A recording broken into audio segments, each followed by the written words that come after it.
Hi friends, welcome back to my channel middle class Nani. ఈరోజు అయితే మనం తిరుపతిలోని శ్రీదేవి శరన్నవరాత్రి మహోత్సవాలు కొర్లకొండ రోడ్ మున్సిపల్ ఆఫీసు పక్కన నడివీధి గంగమ్మ ఆలయం ముందు అయితే ఏర్పాటు చేశారు. చూడండి, చాలా చక్కగా అయితే ఈ యొక్క అమ్మవారిని అయితే ఏర్పాటు చేయడం జరిగింది. వీళ్ళు ప్రతి సంవత్సరం ఇక్కడ దుర్గామాతను అయితే ఏర్పాటు చేస్తారు. చూడండి, చాలా చక్కగా అయితే అమ్మవారు ఒక్కొక్క రోజు ఒక్కొక్క అలంకరణలతో అయితే భక్తులకి దర్శనం ఇవ్వడం జరుగుతుంది. చూడండి, వీళ్ళైతే చాలా చక్కగా అయితే అలంకరిస్తారు ఇక్కడ దుర్గామాతని. 11వ తేదీ శుక్రవారం మధ్యాహ్నం 12 గంటలకి ఇక్కడ అన్నదాన కార్యక్రమం కూడా జరుగుతుంది.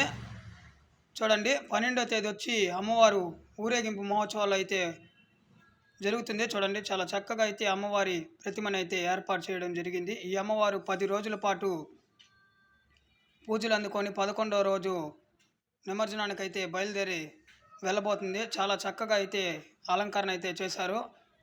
చూడండి, చాలా సంవత్సరాలుగా వీళ్ళు ఈ యొక్క విగ్రహాన్ని ఇక్కడ పెట్టి దసరా ఉత్సవాలు అయితే నిర్వహిస్తున్నారు.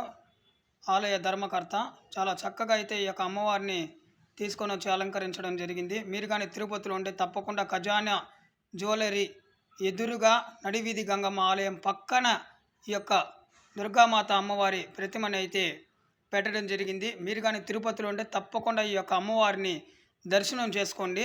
చాలా చక్కగా అయితే ఈ యొక్క అలంకరణ అయితే చేయడం జరిగింది. చూడండి, సింహం పైన వచ్చి అమ్మవారు చాలా బాగా కనువిందుగా అయితే కనిపిస్తుంది ఈ దుర్గామాత. చూడండి, పక్కన కూడా కలశం కూడా ఏర్పాటు చేసి ఆ కలశానికి ఒక పూలమాల వేసి ప్రతిరోజు పూజలు అయితే చేయడం జరుగుతుంది. మీరు కానీ తిరుపతిలో ఉంటే తప్పకుండా ఈ యొక్క అమ్మవారిని అయితే దర్శనం చేసుకోండి. ఒక్కొక్క రోజు ఒక్కొక్క అలంకరణలతో అయితే భక్తులకి దర్శనం ఇస్తుంది ఈ దుర్గామాత. చాలా చక్కగా అయితే ఏర్పాటు చేశారు మన ఆలయ ధర్మకర్త. చూడండి, విజయదశమి రోజైతే ఈ అమ్మవారి విగ్రహం ముందు ఆయుధాల పూజ కూడా నిర్వహించడం జరుగుతుంది. మీరు కానీ తిరుపతిలో ఉంటే తప్పకుండా ఈ యొక్క అమ్మవారిని అయితే దర్శనం చేసుకోండి. మన ఛానల్ సబ్స్క్రైబ్ చేసుకోకుండా అంటే సబ్స్క్రైబ్ చేయండి. Middle class Nani. ఓం నమో దుర్గామాత నమో నమః. అందరికీ దసరా శుభాకాంక్షలు.